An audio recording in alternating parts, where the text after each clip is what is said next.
एक एक्ट्रेस के तौर पर अपनी मजबूत पहचान बनाना सही है, अपने काम से दुनिया जीतना सही है, लेकिन एक मिस्ट्रेस की तरह, एक प्रेमिका की तरह किसी के हंसते खेलते परिवार के गले की हड्डी बन जाना, क्या ये सही है? मैं नहीं बनती किसी की बीवी विधि। तुझे तो दूसरों के मामलों में टांग अड़ाने की आदत पड़ गई है। अरे टांग नहीं अड़ा रहा हूँ, किसी का घर बसा रहा हूँ। मेरा घर तो तू बसाने से रही, कम से कम किसी दूसरे का घर तो बसा दे। किसी से प्यार करना एक खूबसूरत एहसास हो सकता है, क्योंकि प्यार करना कोई गुनाह नहीं है। लेकिन दोस्तों, क्या किसी शादीशुदा शख्स के साथ एक्स्ट्रा मैरिटल अफेयर करना, वो भी तब जब उसकी पत्नी आपकी सहेली हो, क्या वो जायज है? अपनी ही दोस्त जिसे आप दीदी कहती हो, उसके पति को छीनने की साजिश रचना, क्या इसे प्यार कहा जाएगा? एक बार एक रिश्ता एक एस्टैब्लिश हो जाता है, एक वो बॉन्ड आपका कनेक्शन हो जाता है, वो ता क़यामत तक रहता है। चलिए मान लेते हैं कि हम सब इंसान हैं, जज्बातों में बह जाते हैं, गलतियां किसी से भी हो जाती हैं, जवानी के जोश में उठाए गए कदम अक्सर गलत दिशा में पड़ जाते हैं। लेकिन सवाल ये है कि उस अफेयर के, उस गलती के, उस नाजायज रिश्ते के टूटने के 40 साल बाद भी क्या उस शख्स का नाम लेना जायज है? बेवजह हर इंटरव्यू, हर अवार्ड शो में, हर मौके पर उसकी चर्चा करना, सिंदूर लगाकर घूमना, उस पुराने जख्म को कुरेदना, क्या ये उस इंसान और उसके परिवार के साथ नाइंसाफी नहीं है? अमित मेरे पति हैं, मेरा धर्म है, वो मेरा प्यार है और प्यार मेरी किस्मत बन चुका है। आप ये बाजी हार जाएंगी। मैं कोई बाजी नहीं खेल रही हूँ। क्यों मेरा घर तबाह कर रही हैं?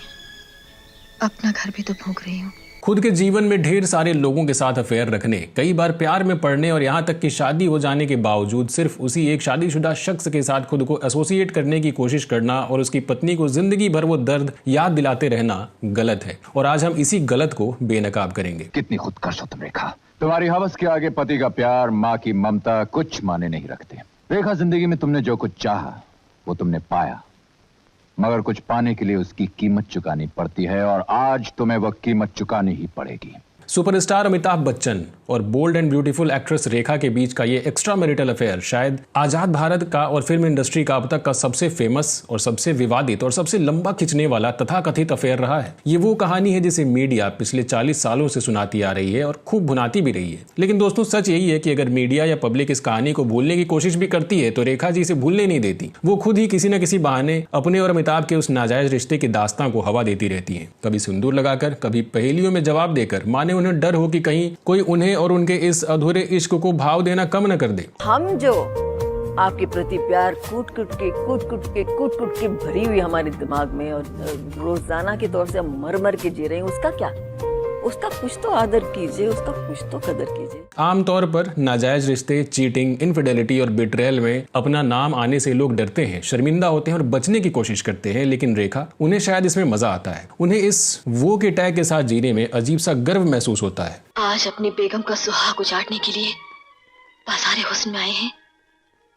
चाहिए इस बाजारे हुस्न से हुस्न अपने महबूब का घर उजड़ते हुए नहीं देख सकती। हालांकि ये बातें सुनकर शायद इनके कुछ अंधभक्त या चाहने वाले ऑफेंड हो सकते हैं। उन्हें लग सकता है कि हम एक महान अदाकारा के बारे में ऐसी बातें क्यों कर रहे हैं भाई। लेकिन दोस्तों, धैर्य रखिए, हम हवा में बात नहीं कर रहे हैं। आगे हम इसकी डिटेल में चर्चा करेंगे कि पिछले 40 सालों में इनके दर्जनों ऐसे interview clip, magazine article, authentic website क्यों सामने आते रहे, और उसको हम सबूत के तौर पर पेश करेंगे, जिससे आपको समझने में आसानी होगी कि रेखा अमिताभ बच्चन के लिए कितनी डेस्परेट, कितनी जुनूनी और किस हद तक पागल थी। और आज भी जब इनके वो आशिक अब दादा और नाना बन चुके हैं, जब उनकी धर्मपत्नी उम्र के उस पड़ाव पर है जहां उन्हें शांति चाहिए, तब भी रेखा उनके साथ उस पुराने रिलेशनशिप के बारे में बताने के लिए, इशारों में जताने के लिए कितनी उतावली रहती हैं। पहली होली की बहुत बधाई।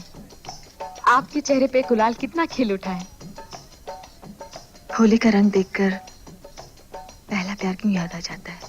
दोस्तों, इस कहानी का सबसे दर्दनाक पहलू ये नहीं है कि एक पति भटक गया, बल्कि ये है कि उस पत्नी को धोखा देने वाली कोई और नहीं बल्कि उसकी अपनी सहेली थी। एक तरफ तो रेखा अपने ही दोस्त के पति से अफेयर करके उन्हें खून के आंसू रुलाती रही, वहीं दूसरी तरफ दुनिया के सामने इंटरव्यूज में खुद को कमजोर, विक्टिम, सॉफ्ट हार्टेड और सीधी सादी दिखाकर लोगों के इमोशन से भी खेलती रही। ये दुनिया को ये जताने में कामयाब रही कि देखो, मैंने प्यार किया और मैं हार गई, जबकि असल में इन्होंने एक हंसते खेलते घर की खुशियों को हराया था। हालांकि मैं बहुत ट्रेडिशनल, बहुत ओल्ड फैशन्ड और बहुत गॉड फियरिंग हूँ। रेखा कहती हैं कि ये बहुत ट्रेडिशनल है, ओल्ड फैशन्ड है, भगवान से डरने वाली है। लेकिन क्या एक भगवान से डरने वाली और संस्कारी औरत किसी का बसा बसाया घर उजाड़ने की कोशिश कर सकती है? रेखा एक इंटेलिजेंट वुमन और एक्सीलेंट एक्ट्रेस से धीरे धीरे एक डेस्परेट वुमन बनकर रह गई और अपनी ही गरिमा को खुद ही धूमिल करती रही। इस बात का सबसे बड़ा सबूत मिलता है सिमी ग्रेवाल के मशहूर टॉक शो में। उस इंटरव्यू को देखिए। रेखा ने अमिताभ बच्चन के ऊपर लगभग 20 से 25 मिनट लगातार बात की। सिमी जी ने भी, जो कि शो की होस्ट थी, एक बार भी ये नहीं सोचा कि नेशनल टेलीविजन पर पर करोड़ों दर्शकों के सामने एक शादीशुदा आदमी के बारे में उसकी एक्स गर्लफ्रेंड से इतनी लंबी बात करना उस आदमी की पर्सनल लाइफ पर क्या असर डालेगा। जरा सोचिए इनके उन बच्चों के बारे में। श्वेता और अभिषेक, अपने स्कूल में अपने फ्रेंड सर्किल में उन्हें कितना जलील होना पड़ा होगा जब उनके दोस्त कहते होंगे कि देखो तुम्हारे पिताजी के बारे में एक्ट्रेस क्या बोल रही है। एक पॉइंट पर उस शो में खुद रेखा कहती हैं कि ये शो मेरे बारे में है या अमिताभ बच्चन के बारे में, लेकिन ये सिर्फ दिखावा था क्योंकि उसके तुरंत बाद फिर से वो अमिताभ चालीसा पढ़ना शुरू कर देती हैं। So he was like something I'd never seen before. So I said, hey, you better learn and get your act together or else. I have never seen him ever express pain. इस show में जब सिमी गरेवाल ने रेखा से एक बहुत ही सीधा सवाल पूछा कि क्या फिल्म दो अनजाने में अमिताभ के साथ काम करने से पहले वो इन्हें बिल्कुल भी जानती थी या नहीं, तो रेखा ने जवाब दिया वो शायद सिर्फ सफेद झूठ था। And you didn't know him before then? Well, I knew him as Didi Bhai's husband, you know. Okay.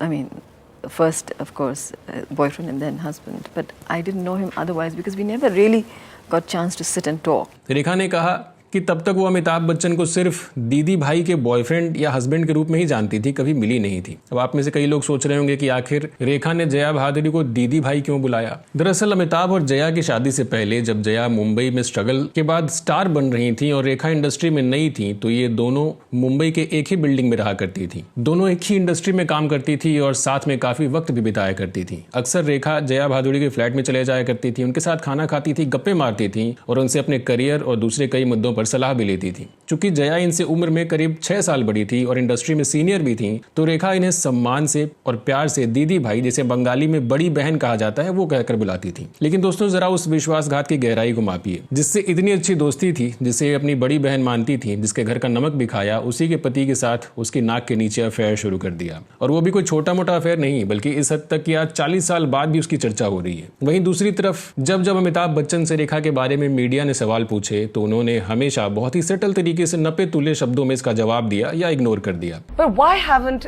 both of you acted together for more than 3 decades? You know, we haven't had a suitable story come our way. That's Yeah, the only that's reason. it, yeah. And you'd be open to working Sure, with him? yes, why not? इस case में साफ साफ देखा जा सकता है कि अमिताभ ने जहां उस रिश्ते को, उस गलती को डिग्निटी के साथ हैंडल करने की कोशिश की, ज्यादा तूल नहीं दिया, वहीं रेखा ने हमेशा उसे कुरेदने की कोशिश की। और दोस्तों लिटरली कई शोज के कमेंट सेक्शन में सोशल मीडिया पर लोगों के ऐसे रिएक्शन देखने को मिले जो बेहद शर्मनाक हैं। आप इनमें से कुछ रिएक्शन देख सकते हैं।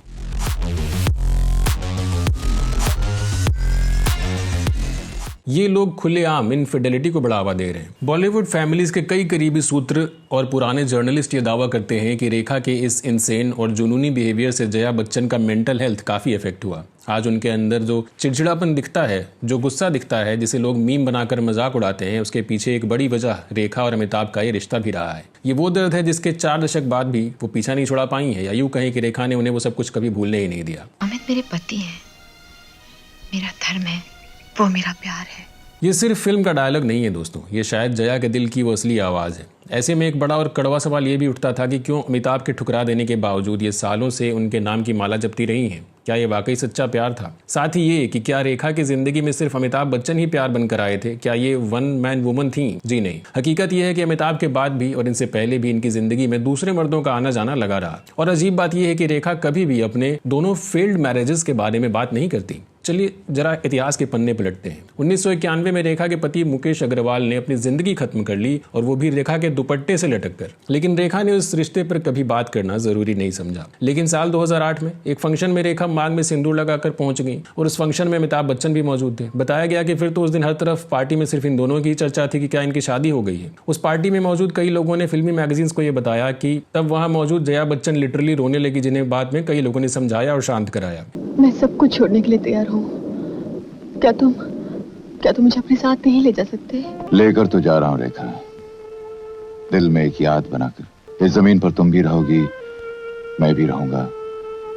फर्क सिर्फ इतना है कि हम दोनों के बीच एक फासला बना रहेगा। इस पति पत्नी और वो की दास्तान 1976 की फिल्म दो अनजाने से शुरू बताई जाती है, जिसके बाद इन्होंने बैक टू बैक 10 फिल्मों में काम किया और एक दूसरे के प्यार में, या सही शब्दों का इस्तेमाल करें तो नाजायज रिश्ते में सालों तक गोते लगाते रहे।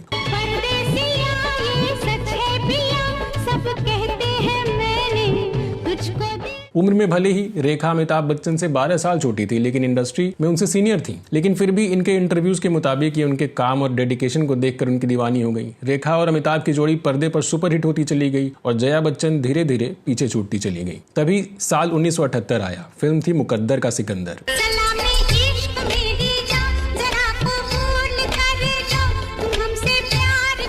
इसी के साथ इसी साल रेखा का एक कंट्रोवर्शियल इंटरव्यू भी रिलीज हुआ। स्टार डस्ट मैगजीन ने अपने कवर पर छापा Rekha the girl without a conscience. इस इंटरव्यू में रेखा ने खुद कन्फेस किया कि मुकद्दर का सिकंदर के प्रीमियर पर जब जया बच्चन ने रेखा और अमिताभ के लव मेकिंग सीन्स देखे तो वो रोने लगी, उनके आंसू बह रहे थे। और इसके बाद ही इंडस्ट्री में ये बात आग की तरह फैल गई कि जया बच्चन ने अमिताभ बच्चन पर एक बहुत ही स्ट्रॉन्ग बैन लगा दिया कि अब वो रेखा के साथ काम नहीं कर सकते। फिर जब इस बैन के बारे में एक इंटरव्यू में रेखा से सवाल पूछे गए तो इन्होंने कहा कि मैंने अमिताभ जी से इस बारे में पूछा और उन्होंने मुझे कहा आई डोंट वॉन्ट टू से a word about this, don't ask me anything. और इसी के साथ रेखा जी ने यह भी क्लेम किया कि out of love Amit ji ने इन्हें 2 रिंग्स गिफ्ट की थी, जो कि रेखा जी ने इस बैन का नाम सुनते ही उन्हें वापस कर दी। यानी एक तरीके से अब इनका ब्रेकअप हो चुका है। मेरी तमन्ना कुछ और थी, तुमने उसका गला घोट दिया।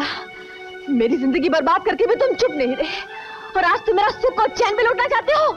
हाँ तो जाओ ना, जाओ। लेकिन ये कहानी यहाँ खत्म नहीं हुई। रेखा ने एक और इंटरव्यू में कुछ ही बहुत ही बड़ा और सनसनीखेज क्लेम किया। इन्होंने कहा कि जया जी ने एक दिन इनको फोन करके घर पर डिनर के लिए बुलाया। रेखा कहती है कि ये डरते डरते वहां गई, लेकिन डिनर पर जया ने इनसे बातों बातों में कहा कि ये माइंड नहीं करती कि अमित जी कितने रिलेशनशिप्स में हैं, as far as they are only flings. और जाते जाते जया ने सिर्फ एक लाइन कही कि चाहे जो हो जाए मैं अमित को कभी नहीं छोड़ूंगी। अमित मेरे पति हैं, मेरा धर्म है, वो मेरा प्यार है और प्यार मेरी किस्मत बन चुका है। आप ये बाजी हार जाएंगी। मैं कोई बाजी नहीं खेल रही हूँ। क्यों मेरा घर तबाह कर रही हैं? अपना घर भी तो भोग रही हूँ। फिर आती है यश चोपड़ा की फिल्म सिलसिला। इस फिल्म के बारे में आज तक यही जाना जाता है कि ये फिल्म प्योर थी, लेकिन इसे मैसिवली प्रमोट किया गया था। 1978 से 1981 के बीच रेखा और अमित के एक्स्ट्रा मैरिटल अफेयर की बातें जो थीं वो पूरे देश में सुर्खियों में थी। और इसी चीज को बड़े ही स्मार्टली और शायद थोड़ी बेशर्मी के साथ भुनाने की सोची यश चोपड़ा ने सिलसिला में। तेरी बाहों में है जानम मेरे जिस्म। दूसरी तरफ रेखा लगातार जया को किसी न किसी इंटरव्यू में इनडायरेक्टली टारगेट करती रही। रेखा ने अपनी बायोग्राफी में खुद ही ये बात कन्फेस की कि एक भरे अवार्ड शो में इन्होंने जया को कुछ स्टेटमेंट देकर टारगेट करने की कोशिश की, लेकिन लोगों को लंबे समय तक लगता रहा कि ये स्टेटमेंट इन्होंने अमित के लिए कहा है। ये लाइन्स थी, I looked at you, you turned your face away.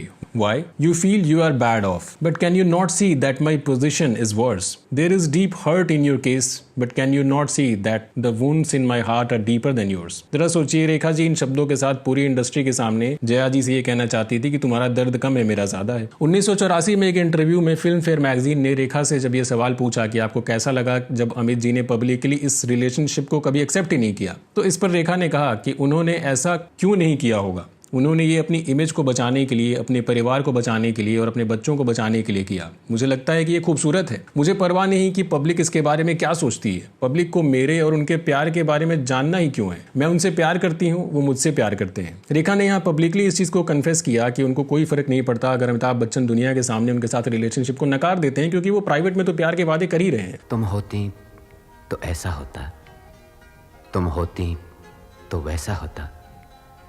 मैं और मेरी तन्हाई अक्सर ये बातें करते हैं। सुभाष घई से लेकर अनुपम खेर तक, यहाँ तक कि नरगिस दत्त, जिनका खुद का बहुत जबरदस्त एक्स्ट्रा मैरिटल अफेयर रहा था, उन सब ने भी रेखा को क्वेश्चन किए। नरगिस ने तो गुस्से में आकर इन्हें मर्दों को खाने वाली डायन तक कह डाला। खैर ये उनके अपने ओपिनियन थे, लेकिन अगर इस पूरे टॉक्सिक लव ट्रायंगल को आप लॉजिकली देखें तो पता चलेगा कि इसमें मेन कल्प्रिट यानी सबसे बड़ा दोषी जो है वो अमिताभ बच्चन ही थे, जिन्होंने पूरी ढिठाई के साथ अपनी पत्नी को चीट किया और सालों तक उन्हें खून के आंसू भी रुलाते रहे। अगर अमिताभ को वास्तव में रेखा से इतना ही प्यार था तो अपनी पत्नी जया बच्चन को डिवोर्स देकर रेखा से शादी कर लेते। सैकड़ों लोग ऐसा करते हैं क्योंकि यही लीगल और सही तरीका है, ना कि कोई जिंदगी भर आपसे परेशान रहे और आप उसकी गरिमा को तार तार करते रहे। वहीं अगर रेखा को वास्तव में अमिताभ से सच्चा प्यार होता तो इनसे रिश्ते के बाद भी वो ढेर सारे मर्दों के साथ रिलेशनशिप में नहीं आती।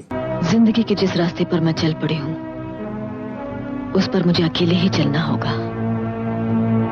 मेरा कोई हमसफर नहीं बन सकता।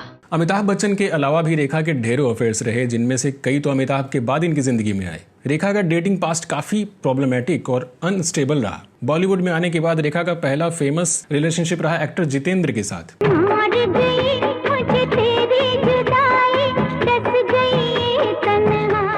लेकिन जितेंद्र ने शोभा कपूर से शादी कर ली और रेखा को पूरे क्रू मेंबर के सामने टाइम पास बता दिया। फिर रेखा ने डेट किया एक्टर किरण कुमार को, लेकिन ये रिलेशनशिप भी ज्यादा लंबा नहीं चल सका। किरण कुमार से ब्रेकअप के बाद सरप्राइजिंगली रेखा किरण कुमार के ही बेस्ट फ्रेंड विनोद मेहरा के साथ रिश्ते में आ गई। आपकी आँखों में कुछ महके हुए से दावे किए गए कि विनोद मेहरा और रेखा ने शादी भी कर ली, लेकिन जब विनोद मेहरा रेखा को लेकर अपने घर पहुंचे तो विनोद मेहरा की मां ने रेखा को चप्पलों से मारकर घर से निकाल दिया, क्योंकि रेखा अपने पिता की नाजायज संतान बताई गई। और इस पर इनके कथित पति विनोद मेहरा खामोश रहे और इसी वजह से रेखा हमेशा पब्लिकली इस रिश्ते से इनकार करती रही। फिर आए अमिताभ बच्चन, जिसकी कहानी रेखा खुद ही पूरी यूनिवर्स को बताती रही। अमिताभ से ब्रेकअप के बाद रेखा ने दिल्ली के बिजनेसमैन मुकेश अग्रवाल से बकायदा शादी की, लेकिन शॉकिंग तरीके से शादी के सिर्फ 1 साल के भीतर ही मुकेश अग्रवाल ने अपनी जिंदगी खत्म कर ली। रेखा ने अपने इंटरव्यूज और बायोग्राफी में ये बातें मेंशन की कि मुकेश पहले से ही क्रॉनिकली डिप्रेस्ड थे। शादी के बाद उनका बिजनेस गिरने लगा और वो डिप्रेशन में जाने लगे। चूंकि उनके पास कोई काम नहीं होता था तो वो रेखा के सेट्स पर आकर बैठ जाते थे, जिससे इन्हें काफी एम्बैरेसमेंट फील होता था और इन्होंने पति से दूरी बनानी शुरू कर दी, फोन उठाना बंद कर दिया। इससे धीरे धीरे मुकेश और टूटते गए और इस सदमा बर्दाश्त नहीं कर सके। इस इंसिडेंट के बाद तो इंडस्ट्री में रेखा की खूब किरकिरी भी हुई। कई बड़ी सेलिब्रिटीज, यहाँ तक कि सुभाष घई ने इन्हें कातिल का टैग दे दिया और इसके बाद रेखा को फिल्में मिलनी कम होती चली गई।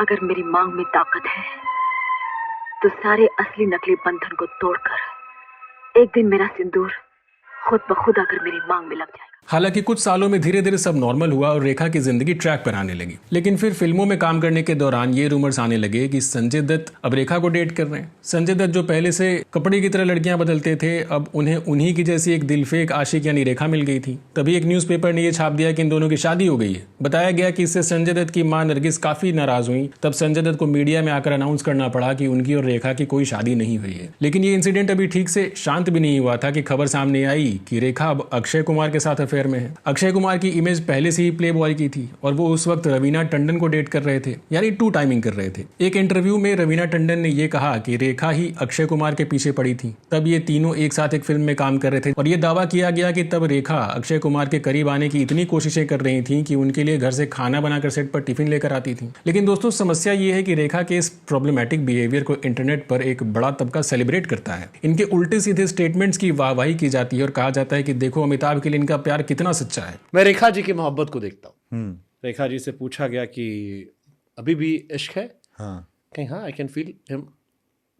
मिलने की जरूरत नहीं मुझे। कुछ लोग कहते हैं कि रेखा चाहती तो अमिताभ और जया की शादी तोड़वा कर खुद कर लेती, लेकिन इन्होंने किसी का घर नहीं तोड़ा। तो उन लोगों से मेरा एक सिंपल सा सवाल है कि अगर इन्होंने घर नहीं तोड़ा तो 40 साल तक और क्या करने की कोशिश की? जो लोग इस चीटिंग को एनकरेज और सेलिब्रेट करते हैं, उन्हें इसे मोरल ग्राउंड पर प्रैक्टिकली एक बार जरूर सोचना चाहिए कि अगर उनके साथ उनका पार्टनर ऐसा चीट करे और उनका एक्स खुद विक्टिम कार्ड खेलने लगे, पूरी दुनिया के सामने आकर आपके पार्टनर पर डोरे डाले, तो उन्हें कैसा फील होगा? जवाब कमेंट सेक्शन में जरूर दीजिएगा। इतिहास गवाह है कि पति पत्नी और वो का अंत हमेशा दुखद ही रहा है।